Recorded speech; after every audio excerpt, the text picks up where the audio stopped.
Welcome back to our channel, dear companions on the path. It's a privilege to walk beside you on this journey of awakening, reflection, and truth. If this is your first time here, I'm honored you've chosen to join us. Please subscribe and ring the notification bell so you never miss another video filled with ancient wisdom and practical insight. Today, we confront a topic many avoid, but none should ignore: the hidden danger that quietly destroys even the most devoted spiritual practitioners. It's a subject that stirs discomfort, invites resistance, and yet demands attention.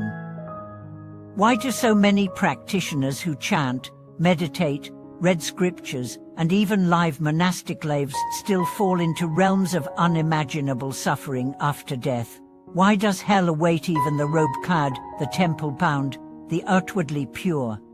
The answer lies in a three-letter word that harbors a universe of destruction: lust. More specifically, unwholesome sexual desire, what traditional Buddhist teachings called and retyos ust open wholesome sensual craving. And today, we are guided by the piercing insights of one of the most revered masters in modern Buddhist history, Astalai Go. Through his teachings, we'll uncover the subtle layers of this spiritual enemy, why it's so dangerous, and most importantly, how to defeat it. Let me begin with a story, a true one, of a young monk named Jian.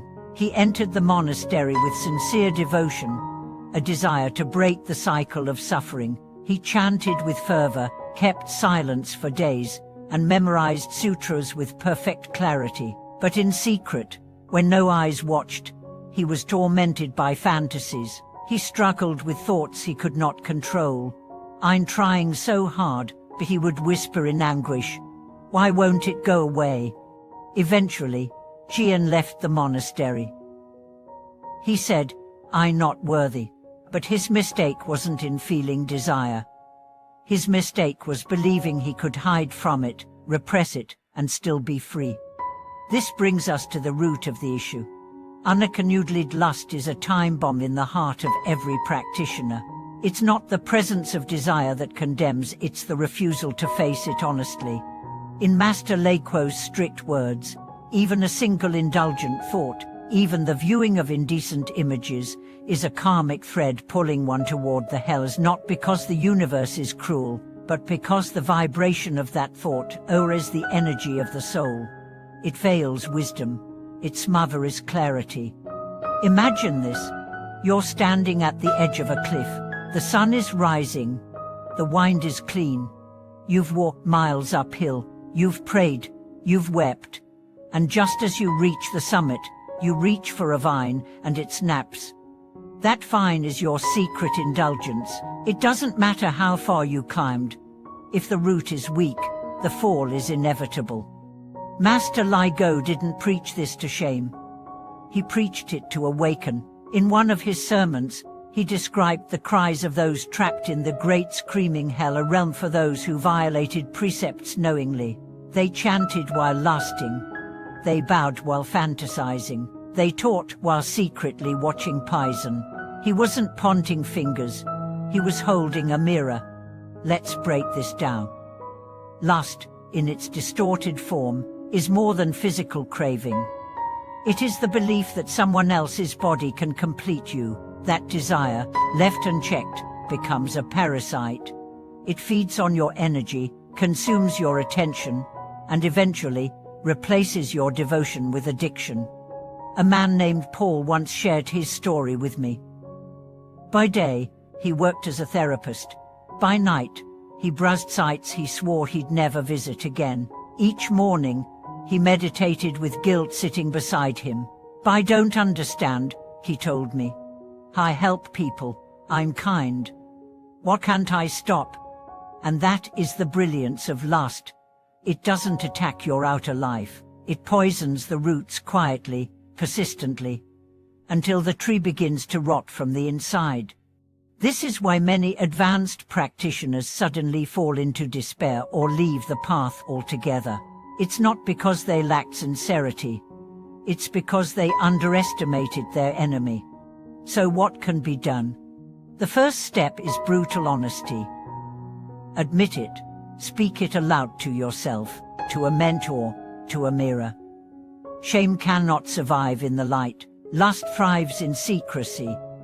But the moment it is named, it begins to shrink. The second step is to understand the mechanism. Lust isn't love. It's not even pleasure. It's craving with teeth. It grabs your mind and drags it through past images, imagined futures, and endless comparisons. Your energy, which should be fueling awareness, gets hijacked. You must see it like a fire in your house. You don't argue with it. You don't analyze it. You put it out. And how do you do that? You redirect. When the urge arises, bow, chant, walk, write, breathe, call a friend, wash your hands, stand outside. The body is a vessel. Use it to move energy upward, not downward. Master Ligo taught a method known as counter-thought purification. When a lustful image arises, instantly bring to mind the suffering it causes, the emotional trauma, the karmic weight, the objectification. Replace desire with truth. The truth will always purify illusion. And then there is repentance. True repentance isn't about guilt. It's about returning. The ancient word for repentance means to turn back to your vow, turn back to your clarity, turn back to the path you began before this world seduced you. Let me share the story of Sister Mai. She was a nun who had a passionate past. She struggled for years, weeping during prostrations, feeling unworthy of the robe she wore. But instead of hiding her pain, she spoke about it. She taught younger nuns how to confront lust, not through denial, but through insight. Today, she's radiant. People say she has Andorra, but it's not magic. It's the light that comes from having walked through fire without lying about the burns. This is the essence of the path. You fall, but you rise. Not once, but 1,000 times.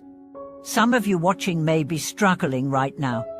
Maybe you've watched things you regret. Maybe your heart feels split between devotion and desire. I want you to know you are not alone, and you are not broken. You are simply at a crossroads, and what you choose now will echo through your soul for lifetimes. So choose truth, choose clarity, choose the difficult path that leads to freedom, because lust is not pleasure, it is prison. And peace is not denial. It is power. Thank you for watching this video. If this message spoke to you, I encourage you to share your story. Leave a comment, connect with someone, or simply write a vow to yourself. Don't forget to subscribe and like this video. There's more truth, more light, and more liberation ahead. Walk with courage, return with strength. And never forget the path is always here, waiting for you.